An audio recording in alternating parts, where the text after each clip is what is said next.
Now going over to the business blunder of the day, you have a food bill that may ban treats like Cheetos, Lucky Charms, Gatorade, and more, with the business blunder being, why are these in your product to begin with?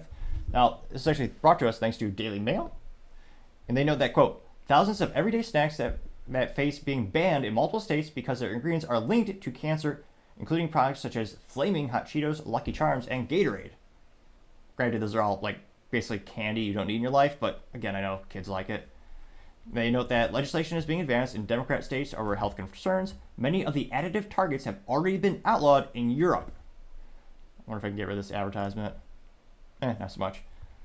They note that the bills in multiple states could see thousands of Americans' favorite candies, snacks, and sodas banned in their current form.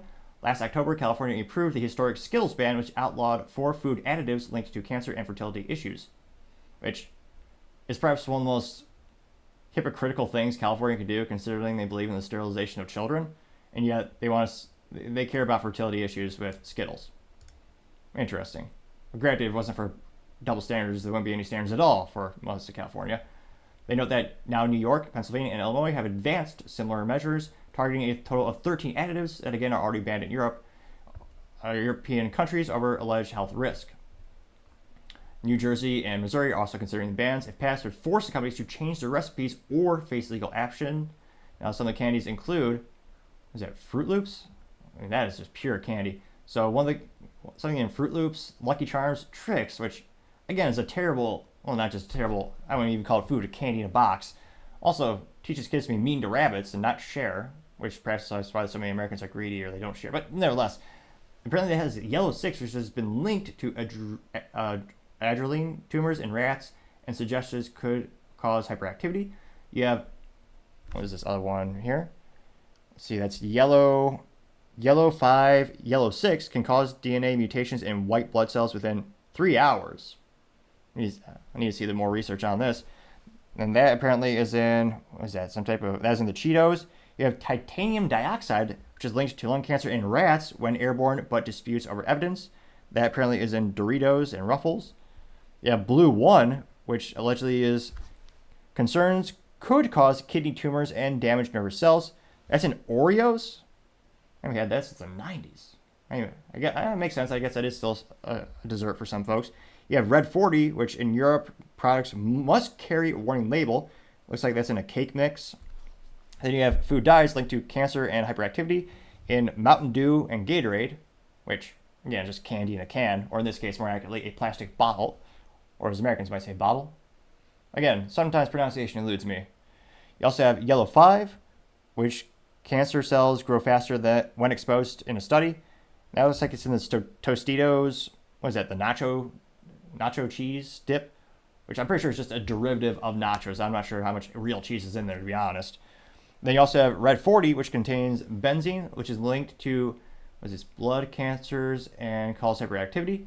That looks like it's in pretty much every candy, every box office theater candy. You got Swedish Fish, which, spoiler alert, they're actually made in Canada, I think.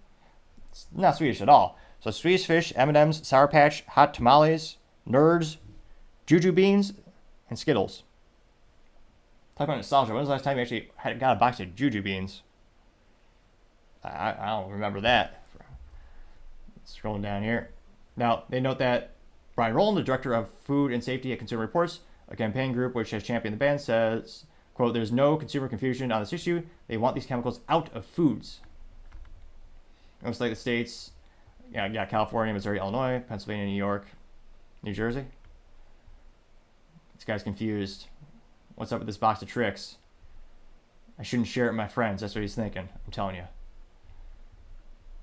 So again, it'll be interesting to see how much definitive proof there is and what the sample size is of these studies. Unfortunately, I'm not seeing any links where they actually elaborate to it. But again, there's not a direct correlation between lab rats and people. I understand why, that's usually one of the first tests they do for many medicinal purposes. I understand there's a reason they use them. But to have these chemicals in your products for so long, and again, I'm not sure if it is a cost or logistics or what the reason is they're not using natural additives or all their alternatives.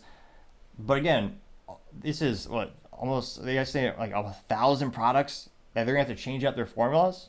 Now, granted, these appear to be mostly dyes, so I don't think if they do change them, I don't think it would necessarily change the taste or texture of any of these products. But again, more and more of these countries and states are starting to ban them. It certainly is a good thing for these companies. Even if let's say it's not true in terms of the negative ramifications, which I think there's a little bit of evidence to show there is, it would make the company look a lot better. They just came out with a statement saying, hey, we listen to your feedback. We're going to look for natural alternatives. Granted, I know that might increase the cost, but the optics would look a lot better if they got in front of the situation. It'll be interesting to see if maybe in courts, they have their lawyers, evaluate larger studies or, try to challenge this. But at the end of the day, having all these products with all these additives and all these dyes that are linked to all these negative ramifications, I gotta say, that is certainly the business blunder of the day. Thank you, everyone, for taking the time to tune in today. Again, I'm trying to get to 4,000 subscribers by the end of the month, so if you could click that button, I would greatly appreciate it. Also, leave a thumbs up, thumbs down, or comment. It's a great way to give me some additional feedback, letting me know how I can make the show better and better. Lastly, don't forget to take the time to tell your family, tell your friends, tell your coworkers, heck, tell your enemies, tell anyone and everyone. Just stay safe and fight the good fight.